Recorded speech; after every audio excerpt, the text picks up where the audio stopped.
भाजप नेते किरीट सोमय्या यांनी मुंबईत घेतलेल्या पत्रकार परिषदेत ठाकरे गट व काँग्रेसवर तीव्र टीका केली। महापालिका निवडणुकीच्या पार्श्वभूमीवर वोट जिहाद सुरू असल्याचा आरोप करत त्यांनी अनधिकृत मशिदी FSI भोंग्याचा मुद्दा उपस्थित केला। तसेच विधानसभेत व लोकसभेत ठाकरेंना विशिष्ट मतदार वर्गाने वाचवल्याचा दावाही केला।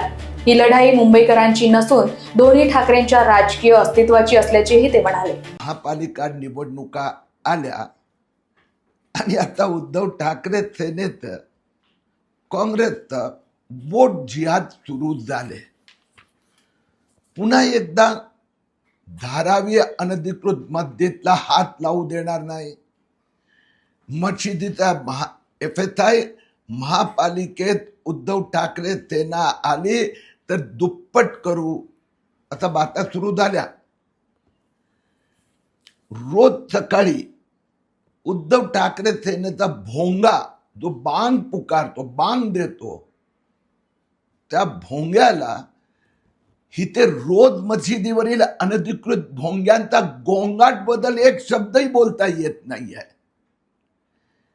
अरविंद सावंत मोहम्मद अली रोड भेंडी बाजार मध्ये जाऊन आता पत्र वाटत फिरले आहेत की आमचं महापालिकेचं शासन आलं की आम्ही सगळ्या अनधिकृत मस्जिद अधिकृत करणार, सगळ्यांच्या FSI दुप्पट करणार।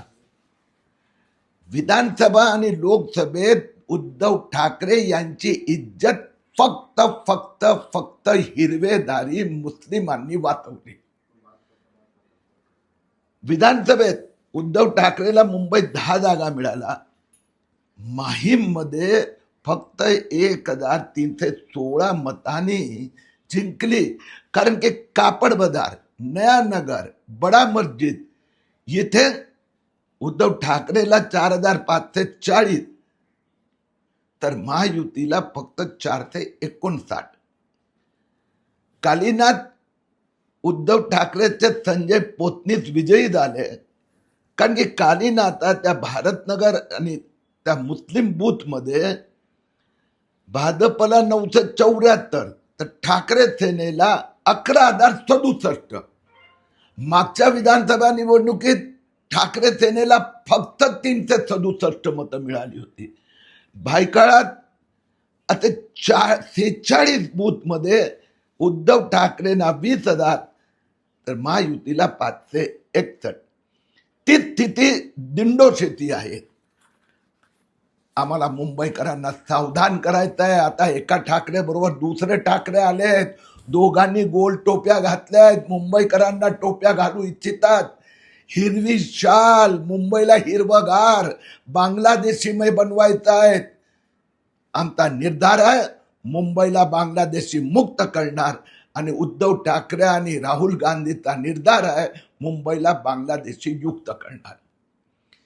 गेल्या वर्षभरात मी बांगलादेशी जन्म प्रमाणपत्र घोटाळा काढला। आता त्यात 2,24,000 जन्म प्रमाणपत्र रद्द झाल्यानंतर आता या घोटाळ्याला एक नवीन दिशा आली, एक प्रयोग झाला आहे।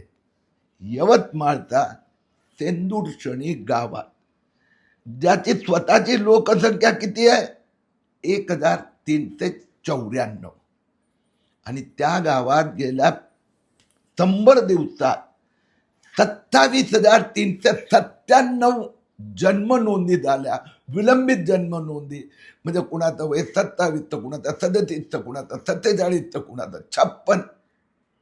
एक पण त्या गावातला नाही, महाराष्ट्राचा नाही। आणि त्यात ज्यात चाचपणी केली तर लक्षात आलं सप्टेंबर 2025 मध्ये 3,410, ऑक्टोबर 2025 मध्ये 13,251, नोव्हेंबर 2025 मध्ये 10,736।